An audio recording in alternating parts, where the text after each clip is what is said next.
বন্যার পানি ধীর গতিতে নামতে থাকায় সিলেট অঞ্চলের বন্যা পরিস্থিতির উন্নতি হয়েছে। তবে বন্যা কবলিত এলাকায় খাবার ও সুপেয় পানির সংকটের পাশাপাশি দেখা দিচ্ছে নানা রোগবালাই।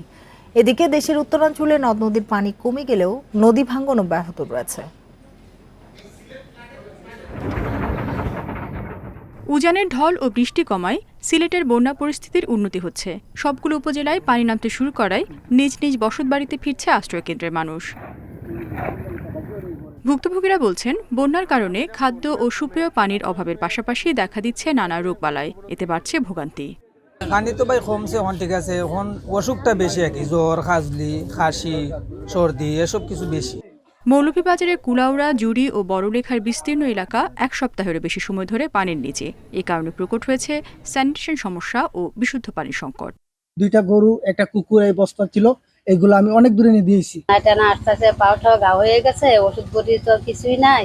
সুনামগঞ্জের দোয়ারাবাজার, শান্তিগঞ্জ ও ছাতক উপজেলার বিভিন্ন গ্রামে এখনও পানিবন্দী অন্তত 3 লাখ মানুষ। জেলার 529টি আশ্রয়কেন্দ্রে অবস্থান করছেন প্রায় 14,000। এই পানি চারিবাদি জিনিসপত্র ভাঙ্গে লাখি কুড়া সপ্তাহ বাসায় এনেছি কি এদিকে মৎস্য বিভাগের তথ্য মতে চলতি বন্যায় সুনামগঞ্জে 8,000-এর বেশি পুকুরের মাছ ভেসে গেছে। ক্ষতির পরিমাণ প্রায় 75 কোটি টাকা। এই পুকুরে মোটামুটি আমার 2.5 থেকে 2,70,000 টাকার মতো মাছ ছিল, খাদ্য লাগাই আর কি। মাছগুলো চলে যায়। 8,000 পুকুর দিকে মাছ হলো হাওরে প্লাবিত হয়ে গেছে। যে ক্ষতিগ্রস্ত মাছ চাষিগুলো ক্ষতিগ্রস্ত হয়েছে, সেই মাছের পরিমাণ প্রায় 4,000 মেট্রিক টন। সরকারি পর্যায় থেকে কোনো ত্রাণ বা সাহায্য সহযোগিতা আসলে সেগুলো আমরা সঠিকভাবে সেই ক্ষতিগ্রস্ত তালিকাতে মানে ক্ষতিগ্রস্ত চাষি বা খামারিদের মাধ্যমে বিতরণ করব। উত্তরাঞ্চলে ধরলা, তিস্তা, ব্রহ্মপুত্র ও দুধকুমার নদীর পানি কমে যাওয়ায় বন্যার পানি নেমে গেছে। তবে কুড়িগ্রাম ও রংপুরে ভাঙন অব্যাহত থাকায় আতঙ্কে স্থানীয়রা। রেশমি নন্দী, ইন্ডিপেন্ডেন্ট নিউজ। বন্যা পরিস্থিতির আরো খবর জানাতে মৌলভীবাজার ও সিলেট থেকে যোগ দিয়েছেন সহকর্মীরা। শুরুতেই চলে যাচ্ছি মৌলভীবাজারে, সেখান থেকে যোগ দিয়েছেন সহকর্মী ইজাজুর রহমান। ইজাজ, একটু বলবেন যে বন্যার পানি নেমে যাওয়ার সাথে সাথে তো ক্ষত চিহ্নগুলো স্পষ্ট হচ্ছে, ক্ষয়ক্ষতি কি পরিমাণ হয়েছে, সংকট কতটা প্রকট? আসলে এ ব্যাপারে মৌলভীবাজারের যে 7টি উপজেলা রয়েছে, 7টি উপজেলায় কিন্তু সিলেটের তুলনায় এখানে এখনো যথেষ্ট পানি রয়েছে। পানি নামতে শুরু করেছে, ঘরবাড়ি এখনো পুরোপুরি পানির উপরে ওঠেনি, অর্থাৎ বসবাসের উপযোগী এরকম চিত্র আমরা অনেক জায়গাতেই দেখতে পাচ্ছি না।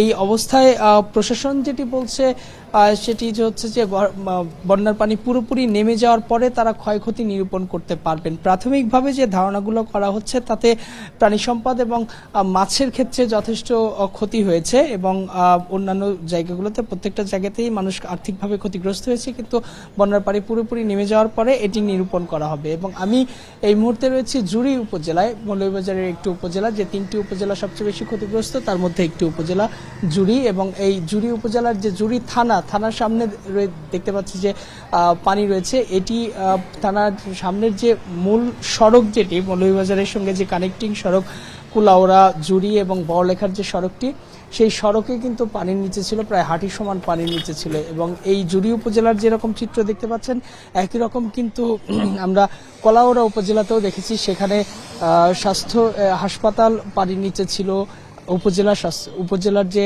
প্রধান নির্বাহী কর্মকর্তার যে কার্যালয়, অর্থাৎ ইওনো, তার কার্যালয় পানির নিচে।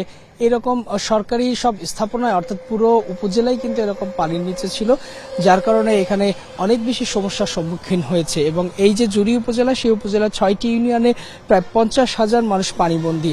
এর মধ্যে পরিস্থিতি এতটাই খারাপ ছিল যে হুট করে উজানে ঢল নেমে আসায় বাড়িঘরে যেহেতু মানুষ থাকতে পারছিলেন না, নৌকায় করে তারা আশ্রয়কেন্দ্রগুলোতে আশ্রয় নিতে শুরু করেন। এবং পরিস্থিতি এতটা খারাপ যে আশ্রয়কেন্দ্রে আর ধারণ ক্ষমতার অতিরিক্ত মানুষ ছিল, আর জায়গা ছিল না, সুতরাং মানুষ আবার নিজেদের ঘরেই ফিরে গেছে। এখন যেহেতু পানি নামতে শুরু করেছে, সুতরাং মানুষ আবারও বাড়ি ফিরতে শুরু করেছে। তবে আমি হাকালুকি হাওর অধ্যুষিত যে নিকটস্থ যে গ্রামগুলো ঘুরে দেখলাম, সেখানে মানুষ এখনো বাড়িতে ফিরতে পারছে না, এখনো ঘরের চোখের উপর পানি রয়েছে, এরকম অনেক জায়গাগুলো আমি ঘুরে দেখলাম।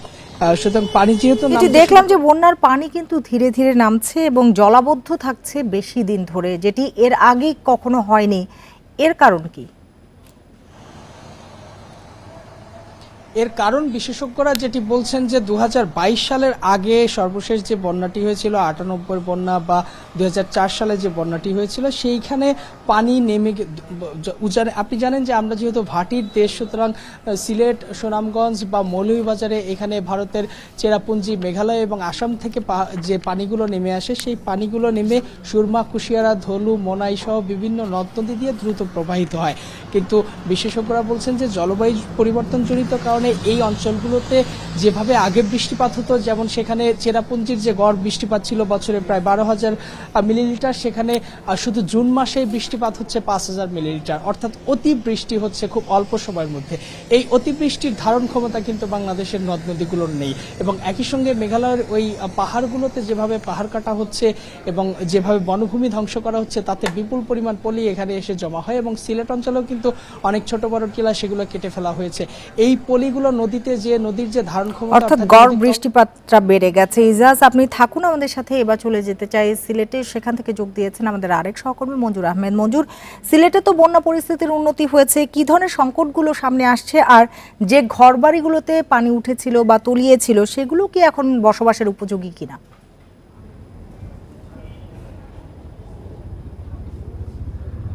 দেখুন, সিলেটের 13টি উপজেলায় কিন্তু বন্যা আক্রান্ত। সেক্ষেত্রে সুরমা অববাহিকা এক বন্যার বেশ উন্নতি হয়েছে, কিন্তু কুশিয়ারা অববাহিকা যে অঞ্চলটিতে আছে, বিশেষ করে সিলেটের ফেন্সিগঞ্জ, বালাগঞ্জ এবং উসমানীনগর, এই 3টি উপজেলা এখন পর্যন্ত আসলে তেমন একটা উন্নতি আমরা দেখতে পাচ্ছি না। পানি এই 3টি উপজেলা থেকে একটু ধীর গতিতে নামছে, কিন্তু সুরমা অববাহিকা যে উপজেলাগুলো আছে সেগুলোর কিন্তু বন্যা পরিস্থিতি বেশ উন্নতি হয়েছে এই কয়েকদিনে।